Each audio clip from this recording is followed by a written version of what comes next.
देखिए इंडिया के लिए तो डेफिनेटली बहुत बड़ी अचीवमेंट है। वहाँ के जो लोग हैं मतलब सबसे मेन चीज़ होती है कि बंदा इस पोजीशन में होके इन्वेस्ट कर सके। कल्चर खत्म होता जा रहा है। क्यों नहीं खत्म होता जा रहा? दुनिया में कहाँ हमारा कल्चर इतना माना जाता है जहाँ इतना इंडिया का माना जाता है। हमने तो आधा कल्चर ही इंडिया का कर लिया है।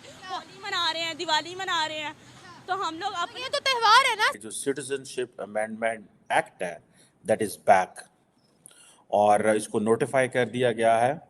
कल अमित शाह साहब ने वहाँ पे इतनी डेवलपमेंट हो चुकी है, वो पहाड़ी इलाका जहाँ पे आप कभी तसव्वुर नहीं कर सकते थे, इंडिया ने वहाँ बुलेट ट्रेन पहुँचा दी है। ठीक है, वो सहूलतें उनको दे दी हैं, ठीक है, कि आप सोच भी नहीं सकते। इंडिया हमारे से लाइक हम पाकिस्तान के साथ अगर कंपैरिजन करें तो इंडिया हमारे से बहुत आगे है। हम तो अपने आप को वो उस रेस में नहीं शामिल कर सकते हैं कि अब हम इंडिया के मुकाबले में आए। लेकिन जो पाकिस्तान पे इल्जाम लगाए जाते हैं उन्होंने पाकिस्तानियों को ज्यादा खराब किया है। क्या इल्जाम लगाया गया? कि जैसे टेररिज्म में पाकिस्तान को घसीटा जाता है कि पाकिस्तान टेररिज्म फैला रहा है। इस तरह के बहुत से इल्जाम आते हैं जिनमें पाकिस्तानी स्टूडेंट्स तक को घसीट के तमाम माइनॉरिटीज वो जो परसिक्यूट होती हैं रिलीजियस ग्राउंड्स के ऊपर, पाकिस्तान, बांग्लादेश और अफगानिस्तान के ऊपर, वो सिटीजनशिप के लिए एक्वायर कर सकते हैं। देखिए इंडिया बहुत बड़ी मार्केट है, यूरोपियन मुल्क हो या कोई भी मुल्क हो, वहाँ पे ऐसे ट्रेड मुआहदे होते हैं। हाथ में है, देखो जी, कश्मीरी जो है ना वो हमसे बड़े सियासतदान है। अच्छा, वो लाइन है अपने मुल्क के साथ। अपना जो जम्मू कश्मीर है, अगर कभी ये फैसला हुआ कि मकबूजा कश्मीर वाले किसके साथ जाएंगे, तो मैं आपको कह दूं कि वो पाकिस्तान के साथ नहीं है। कल मिसाइल का दागा जाता है, टेस्ट किया जाता है, आज ये किया जाता है। सो प्राइम मिनिस्टर मोदी और उनकी जो पार्टी है, they have been targeting a particular constituency. हम यहाँ पे अगर हम आपसे पूछ रहे हैं कि भाई पाकिस्तान और इंडिया की 4 जंगें हुई हैं, हम कितनी जीते? हमारी तो 3 जंगें हो चुकी हैं। हाँ, तो कितनी हम जीते? कोई भी नहीं जीते हम। ये जीती जंग आप आ रहे हैं। ठीक है, पाकिस्तान को छोड़ दे, कोई है यार हमें खरीदने वाला, भाई हमें ले जाओ, खुदा का वास्ते हमें ले जाओ।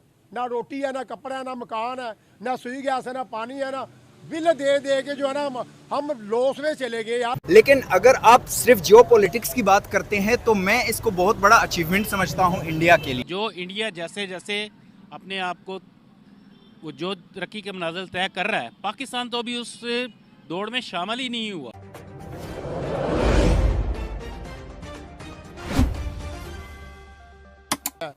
तो जाहिर सी बात है, पाकिस्तान के मौजूदा हालात जो देखें, बैगर मुल्क है, जो हमारे जो अपना हुक्मरान है, भीख मांग मांग के हमारा इमेज ख़राब कर दिया है।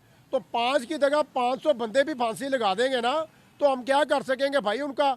आप सऊदीया की बात कर रहे हैं, पाकिस्तान में लाखों की तादाद में, हज़ारों की तादाद में खुदकुशियाँ लोग कर रहे हैं, भूख से खुदकुशियाँ कर रहे हैं, खाने के लिए रोटी नहीं है, सुई गैस जलाने के लिए उनके पास पैसे नहीं है, लाइट्स नहीं है भाई, लाइट्स नहीं है। अभी इधर अंधेरे में आप बैठी है ना, अगर ये आपकी बेबी लाइट ना जल रही हो तो आप मुझसे इंटरव्यू क्या लेंगी, क्या अपने ऑडियंस को दिखाएंगी?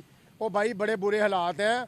हम खुदारा कहते हैं, खुदारा इस मुल्क में कोई जो है हज़रत अबू बकर सिद्दीक जैसा कोई हुक्मरान आए, इस मुल्क का आके को सोचे।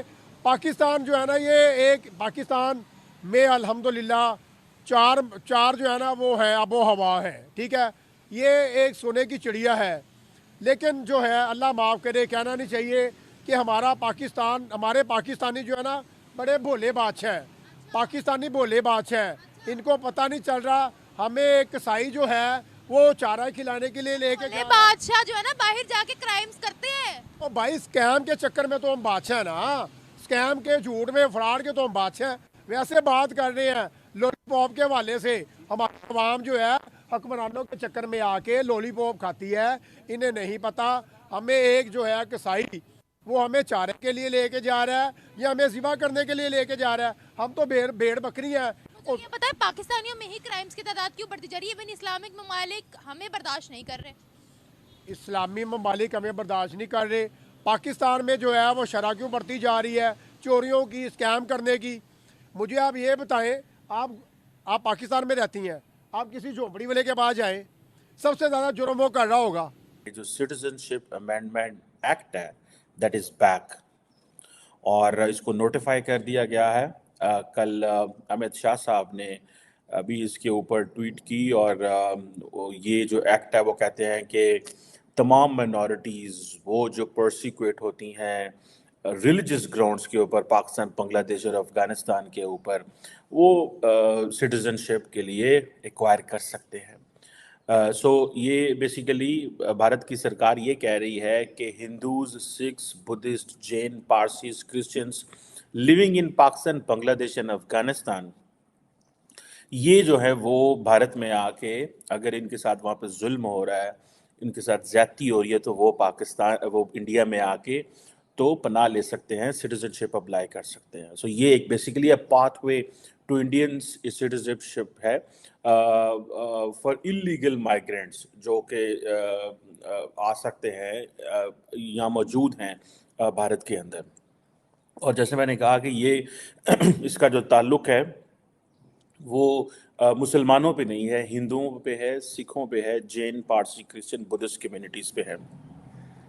इंडियन गवर्नमेंट ने, आपको याद होगा कि इससे पहले भी ये ये लाया था बिल और ये कानून बनने की कोशिश हुई थी, बड़ा शोर मचा और एक नेशनल रजिस्ट्री ऑफ सिटीजनशिप थी NRC, उसने प्रपोज किया था कि नेशनल सिटीजनशिप रजिस्टर होना चाहिए।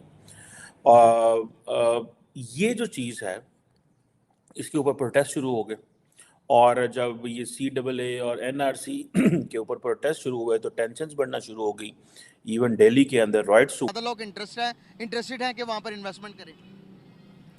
इसका बैकग्राउंड तो 76 साल से सभी को समझ आ रहा है। एज वाइज जो हमारी पिछली नस्लें हैं उनके बाद आज मेरा ख्याल है पाकिस्तान की हम तीसरी नस्ल मैं खड़ा हूँ। इसका जवाब ट्रेड से मुतल्लिका ये बनता है कि ये पॉलिसीज़ होती हैं गवर्नमेंट टू गवर्नमेंट, और गवर्नमेंट होती क्या है वही तो अभी तक मसाइल हमारे डन नहीं हो रहे। अभी लोगों ने रिसेंटली वोटिंग की है, तो डेमोक्रेसी का मतलब, वोटिंग का मतलब यही होता है कि अवाम अपने नुमाइंदे लाती है, वो ये समझती है कि इन लोगों ने ये सर्व किया है इतने साल और वो हमारे लिए नाकाम हुए, तो हम अपनी मर्ज़ी से नए बंदे लेके आए और वो लोग जो हैं उनसे मिल के गवर्नमेंट बनती है। गवर्नमेंट कहाँ से आती है? और वो जो स्टेट होती है, जो गवर्नमेंट होती है, वो बाकी दुनिया के साथ मिल के ये मामला डन करती है और इसमें किसी का कोई पर्सनल किसी किस्म का कोई मामला नहीं होता जब तक स्टेट टू स्टेट एक दूसरे के साथ मामला तय किए ना जाएं। और मेरे करीब ये जो आपने ट्रेड की बात की है, भाई मेरे ट्रेड हमेशा, अब वैसे ही जो इस वक्त क्लासिफिकेशन चल रही है पूरी दुनिया में, उसमें मज़हब और इन चीज़ों के बगैर ही लोग अपनी अपनी क्लास में मर्ज हो रहे हैं, मुल्क मर्ज हो रहे हैं, लोग मर्ज हो रहे हैं, सोसाइटी मर्ज हो रही है, उसी के मुताबिक लोग चल रहे हैं। तो अब आपने ये तय करना है कि आप एग्जिस्ट कहाँ कर रहे हैं, आपने चलना कैसे।